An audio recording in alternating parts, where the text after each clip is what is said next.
قدرمنو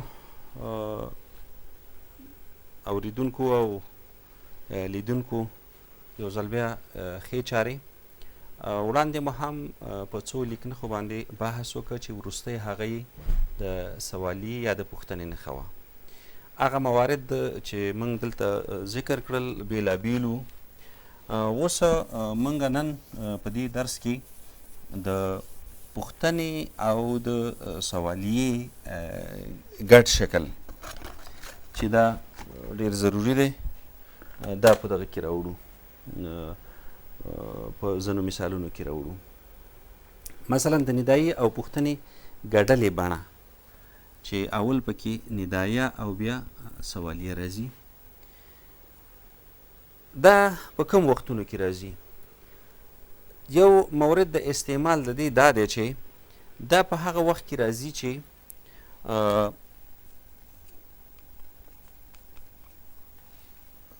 کله چې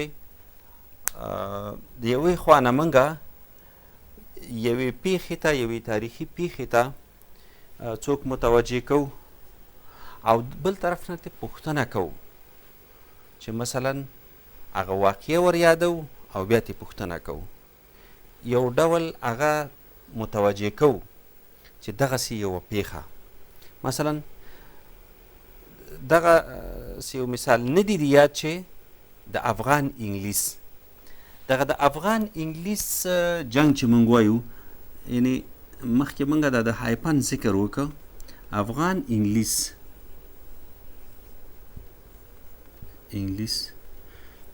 بیا هم ترکیبي لفظ دی او موږ چې کله دغه افغان انګلیس جګړه وایو باید دغسې یو هایپن، معنا دا چې دغه جګړه چې د دې دواړو ترمنځ شوې ده.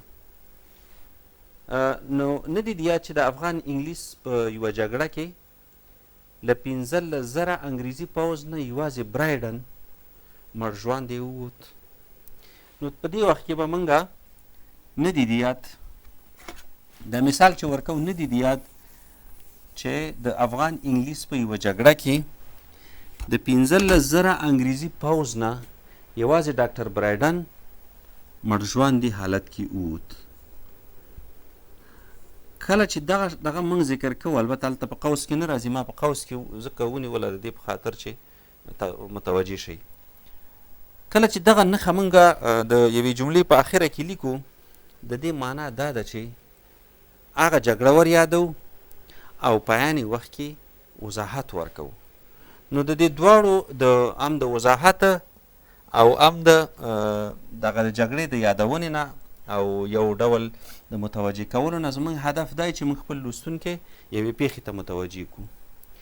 یا نه دي یاد چې د 2000 کال په سپتمبر کې د امریکا په نیویارک او واشنګټن ایالتونو کې بریدونه وشول چې له امله یې شاوخوا 3000 کسان ووژل شول. نو د یو خوانه موږ یو چاته یو شی ور یادو او د بلې خوانه یې ورته د یوې پوښتنې په شکل باندې مطرح کوو. نه دي یاد، یعنې حتما ستا یاد دي، او بل طرف نه معلومات ورکوو. نو دا د ندایي او پوښتنې ګډه نښه ده.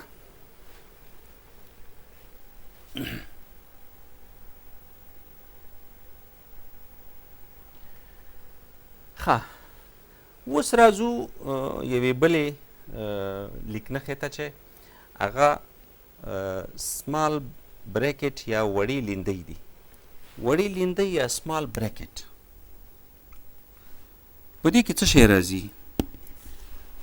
څو شیان دي چې موږ دا په دې دغو کې راولو. مثلا مخکې موږ او تاسو د معترضې جملې یادونه وکړه او مثال هم ورکړه چې احمد خدای دې ښه لري، ښه هلک دی، یا احمد چې په جلال آباد ښار کې له فلانۍ رسنۍ سره کار کوي، ښه هلک دی. معترضه جمله هم هلته په دغو کې راوړه، په کامو کې راوړه. اوس همغه معترضه جمله موږ په دغو کې راوړو. مثلا احمد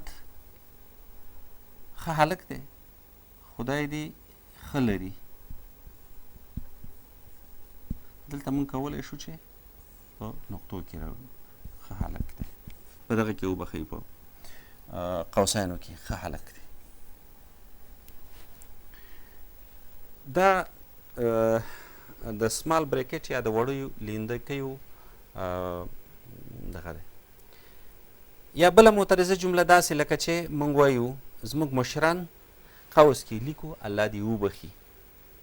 دا هم زموږ مشرانو موږ ته ښې لارښوونې کړي. زموږ مشرانو الله دې وبخي. د الله دې وبخي یو معترضه جمله ده.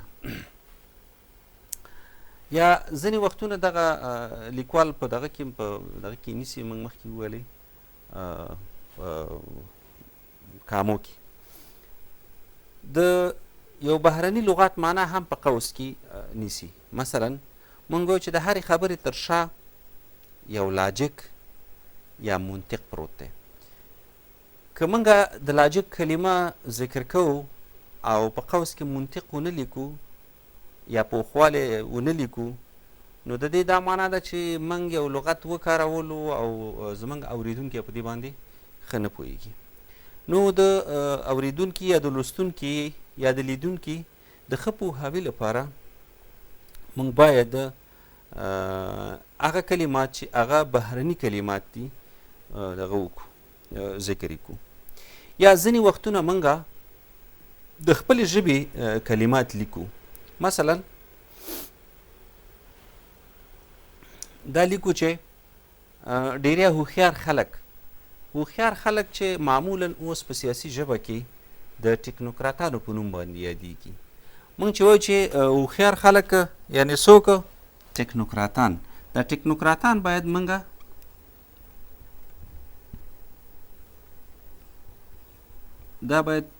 په قوس کې ولیکو. د دې په خاطر باندې چې موږ دلته وایو چې ډېری هوښیار خلک، کله چې موږ په قوس کې ولیکو ټکنوکرات خلک په دې پوهېږي چې ټکنوکرات هغه مسلکي خلکو ته وایي. یا برعکس موږ همدا ټکنوکرات ډېری ټکنوکراتان یا هوښیار یا مسلکي خلک دا باید بیا په قوس کې ولیکو.